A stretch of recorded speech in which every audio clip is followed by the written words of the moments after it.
The Raven by Edgar Allan Poe.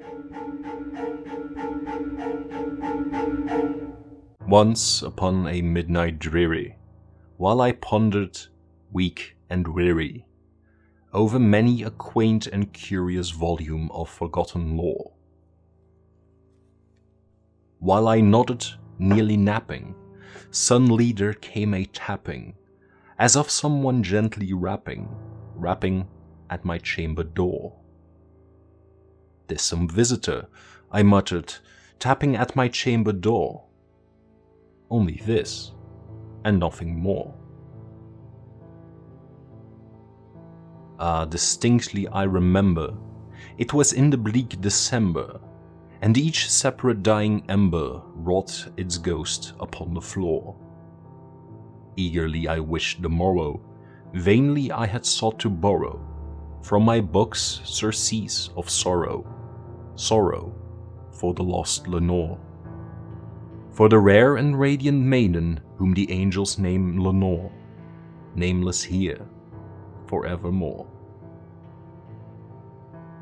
And the silken, sad, uncertain rustling of each purple curtain thrilled me, filled me with fantastic terrors never felt before. So that now, to still the beating of my heart, I stood repeating, "'Tis some visitor entreating entrance at my chamber door. Some late visitor entreating entrance at my chamber door. This it is, and nothing more." Presently my soul grew stronger, hesitating then no longer. "Sir," said I, "or madam, truly your forgiveness I implore. But the fact is I was napping, and so gently you came rapping, and so faintly you came tapping at my chamber door, that I scarce was sure I heard you. Here I opened wide the door. Darkness there, and nothing more." Deep into that darkness peering, long I stood there wondering, fearing, doubting, dreaming dreams no mortals ever dared to dream before. But the silence was unbroken, and the stillness gave no token, and the only word there spoken was the whispered word, "Lenore?"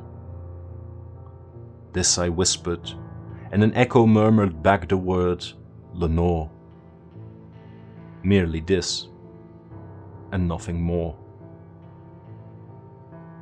Back into the chamber turning, all my soul within me burning, soon again I heard a tapping, something louder than before.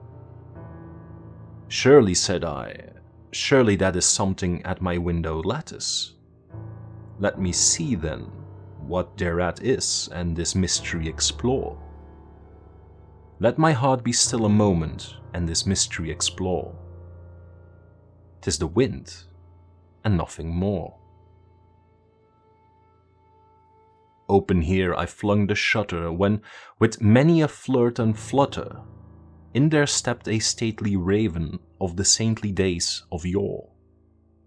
Not the least obeisance made he, not a minute stopped or stayed he, but with mien of lord or lady, perched above my chamber door. Perched upon a bust of Pallas just above my chamber door. Perched and sat, and nothing more. Then the ebony bird beguiling my sad fancy into smiling by the grave and stern decorum of the countenance it wore. "Though thy crest be shorn and shaven, thou," I said, "art sure no craven, ghastly grim and ancient raven, wandering from the nightly shore. Tell me what thy lordly name is on the night's Plutonian shore." Quoth the raven, "Nevermore." Much I marveled this ungainly fowl to hear discourse so plainly, though its answer little meaning, little relevancy bore. For we cannot help agreeing that no living human being ever yet was blessed with seeing a bird above his chamber door.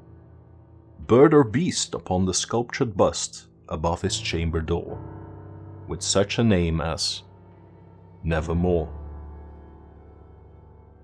But the raven, sitting lonely on that placid bust, spoke only that one word, as if its soul in that one word he did outpour.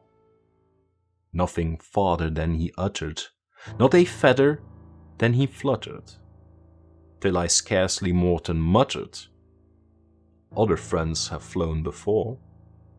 On the morrow he will leave me, as my hopes have flown before. Then the bird said, Nevermore. Startled at the stillness broken by reply so aptly spoken, Doubtless, said I, what it utters is its only stock and store, caught from some unhappy master whom unmerciful disaster followed fast and followed faster till his songs one burden bore, till the dirges of his hope that melancholy burden bore, of never, nevermore. But the raven, still beguiling all my sad soul into smiling, straight I wheeled a cushioned seat in front of bird and bust and door. Then upon the velvet sinking, I betook myself to linking, fancy unto fancy, thinking what this ominous bird of yore, what this grim, ungainly, ghastly, gaunt, and ominous bird of yore meant in croaking nevermore. This I sat engaged in guessing, but no syllable expressing to the fowl whose fiery eyes now burned into my bosom's core. This and more I sat divining, with my head at ease reclining on the cushion's velvet lining that the lamplight gloated o'er, but whose velvet violet lining with the lamplight gloating o'er she shall press, nevermore. Then, methought, the air grew denser, perfumed from an unseen censer, swung by seraphim whose footfalls tinkled on the tufted floor. Wretch, I cried, thy God hath lent thee, by these angels he hath sent thee, respite, respite and nepenthe from thy memories of Lenore. Quaff, oh quaff this kind nepenthe, and forget this lost Lenore. Quoth the raven, nevermore. Prophet, said I, thing of evil, prophet still if bird or devil, whether tempter sent or whether tempest tossed thee here ashore, desolate yet all undaunted, on this desert land enchanted, on this home by horror haunted, tell me truly, I implore. Is there balm in Gilead? Tell me, I implore. Quoth the raven, nevermore. Prophet, said I, thing of evil, prophet still if bird or devil, by that heaven that bends above us, by that God we both adore, tell this soul with sorrow laden, if within the distant Aidenn it shall clasp a sainted maiden whom the angels name Lenore, clasp a rare and radiant maiden whom the angels name Lenore. Quoth the raven, nevermore.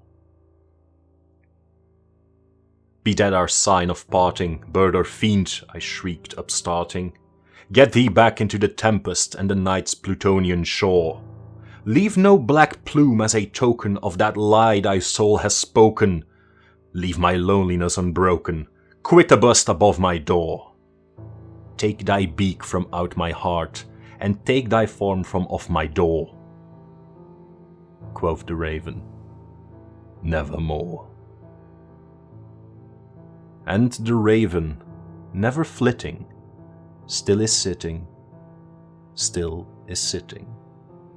on the pallid bust of Pallas, just above my chamber door, and his eyes have all the seeming of a demon's that is dreaming, and the lamplight o'er him streaming shows his shadows on the floor. And my soul from out that shadow that lies floating on the floor shall be lifted.